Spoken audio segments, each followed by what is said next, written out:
Lahat ba ng naanib sa amin, ligtas na? Hindi ganon. Hindi kami naniniwala sa ganon. Kami, kahit kaanib ka pa, pag hindi ka susunod, di ka maliligtas, parang si Judas. Si Judas nga kaanib, apostol yun eh. Si Ananias at si Sapphira, kaanib din sa iglesia yun. Si Hymenaeus, si Alejandro, si Diotrephes, kaanib din sa iglesia yun, pero hindi maliligtas yun kasi gumawa ng mga katraiduran yun eh. Kaya, hindi totoo na kung naanib, ligtas na. Ang naanib na maliligtas, yung sumusunod. Pero pag hindi sumusunod, hindi rin maliligtas. Yan ang dapat mong maintindihan. Ngayon, namimili ba kami ng susundin? Siyempre, mamimili ka. Hindi naman lahat ng nasa Biblia susundin mo. Ang susundin mo, yung nasa Ebanghelyo. Pag wala sa Ebanghelyo, hindi mo kailangan sundin.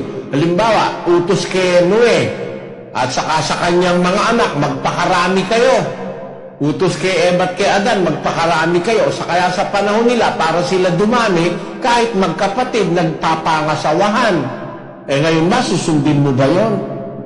Pag sinabi mo hindi mo pinipili yung utos na susundin mo, wala ka sa sarili mo. Utos kay Noe, gumawa ka ng daong. Ikaw ba, gagawa rin ba ako ng daong ngayon? Lako, anin mo yun. Hindi naman utos sa'yo yun eh. Maghandog kayo ng baka. Susunugin mo yung baka.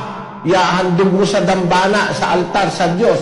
Ngayon ba, utos ba sa atin yun? Maghandog ng baka? O kaya ng tupa? O kaya ng kambing? Hindi utos sa atin yun. Ang utos sa atin yung Ebanghelyo. At yun ang nasa bagong tipan. At sa Ebanghelyo, ang utos, hindi ikapo. Ang utos, basahin natin sa 2 Korinto 9:7. Magbigay ang bawat isa ayon sa ipinasya ng kanyang puso, huwag mabigat sa loob o dahil sa pinipili, sapagkat iniibig ng Diyos ang nagbibigay na masaya. Yan ang pagbibigay ngayon sa bagong tipan. Magbigay ayon sa pinasya ng puso.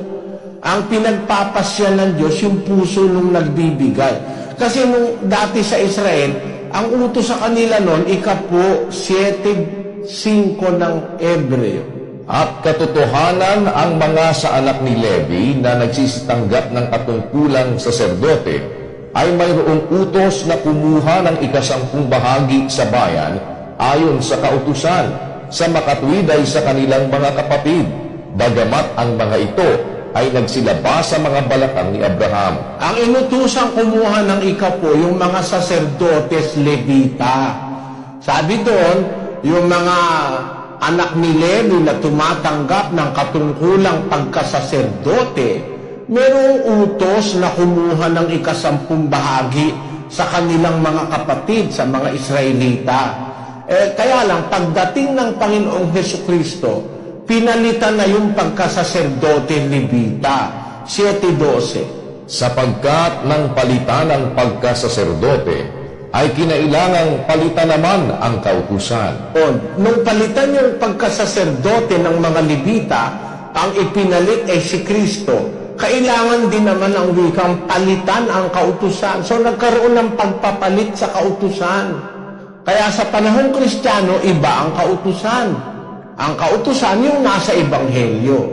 Ngayon, ang tanong natin, yun bang pagdadamit, kautusan ba ng Ebanghelyo yun? Unang Timoteo 2:9. Gayon din naman na ang mga babae ay magsigayak ng mahinhing damit na may katintiman at hinahon, hindi ng mahalagang hiyas ng buhok at ginto o perlas o damit na mahalaga. Okay, tamo.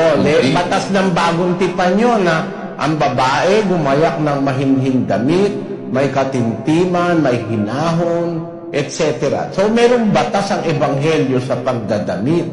Kung merong batas sa matandang tipan sa pagdadamit, sa Ebanghelyo meron ding batas sa pagdadamit.